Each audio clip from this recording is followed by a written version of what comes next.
At 3:30, number 4 Penn State, who's 9-1, showing to Minnesota, who's 6-4. Penn State favored by 11.5 points on CBS.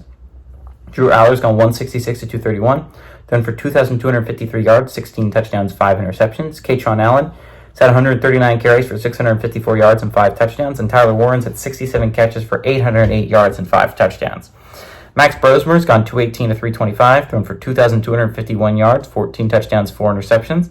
Darius Taylor's had 136 carries for 672 yards and 9 touchdowns, and Daniel Jackson's had 63 catches for 712 yards and 3 touchdowns.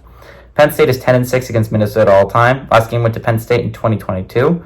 Last time Penn State won at Minnesota, though, was 2010. James Franklin is 2-1 against Minnesota in his career as a Nittany Lion. Fleck is 1-1 against Penn State in his career as a Golden Gopher. Now, James Franklin is 0-1 when he goes to Minnesota, though, and Fleck is 1-0 when he plays the Nittany Lions at home.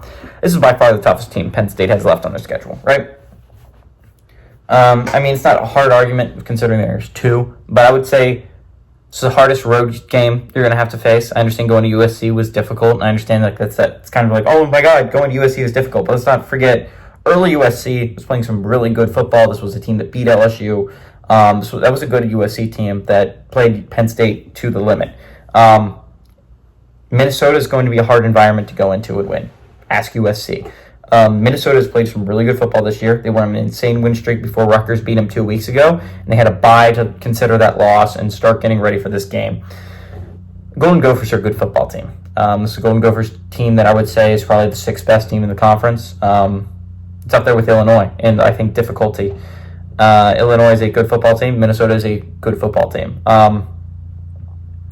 You need to survive this one for Penn State, right? Penn State is 2 wins away from going to the playoffs. Not only going to the playoffs, being a high seed in the playoffs, right? Realistically, probably going to end up the 6th seed in the playoffs, facing a home game, Beaver Stadium, right?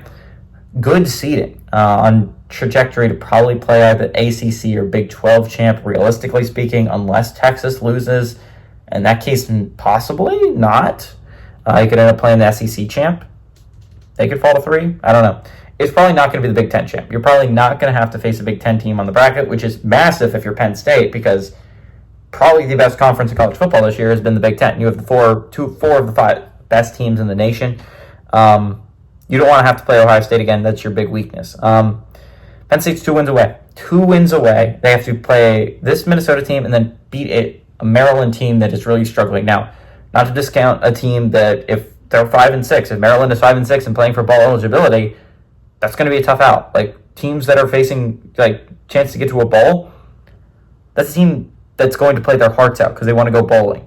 That being said, Penn State has kind of owned Maryland.